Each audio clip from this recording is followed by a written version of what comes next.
ఈ black rainbow అనేటటువంటి పుస్తకాన్ని ఆవిష్కరించేటటువంటి అవకాశం నాకు నిజంగా ఒక సదవకాశంగా భావిస్తుంది. ఈ పుస్తక ఆవిష్కరణకి నాకంటే కూడా అర్హత కలిగిన వాళ్ళు ఈ స్టేజ్ మీద ఉన్నారు. వెంకటకృష్ణ లాంటి వాళ్ళు.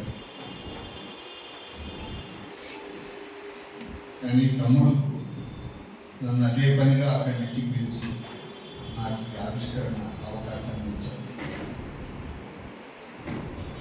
చాలా మంచి కథలు, తొలి కథ సంపుటిలోనే మంచి కథలు రాశాడు, మెచ్యూర్డ్ కథలు రాశాడు అనిపించేటటువంటి కథలు ఇవి. ఈ పుస్తకం తెచ్చి అడుగు జనానికి సంబంధించినటువంటి అరుదైన కథల్ని రాసినటువంటి తమ్ముడు కెంగార మోహన్ని మనసారా అభినందిస్తున్నాను.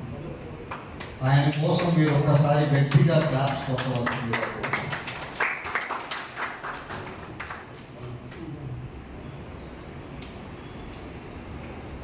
కథల గురించి మాట్లాడటానికి మళ్ళీ ఇదే చెప్తున్నాను.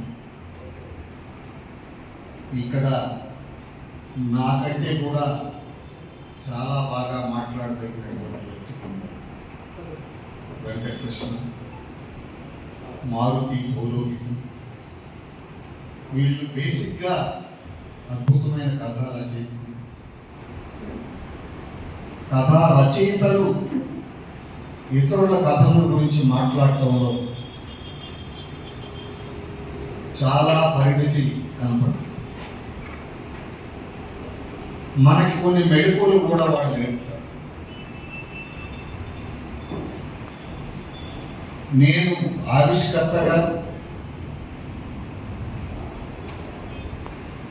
క్లుప్తంగా పెద్ద మనిషి తరహాతో ఆవిష్కర్త అంటే ఏమిటంటే, బాబు నువ్వు వాటి గురించి ఏం మాట్లాడద్దు, వాటి జోలికి వెళ్ళేవాళ్ళు వేరే ఉన్నారు,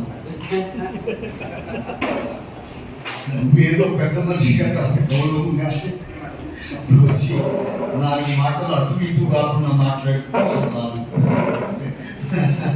అని చెప్పటమే ఈ ఆవిష్కరణకు సంబంధించినటువంటి వ్యవహారం.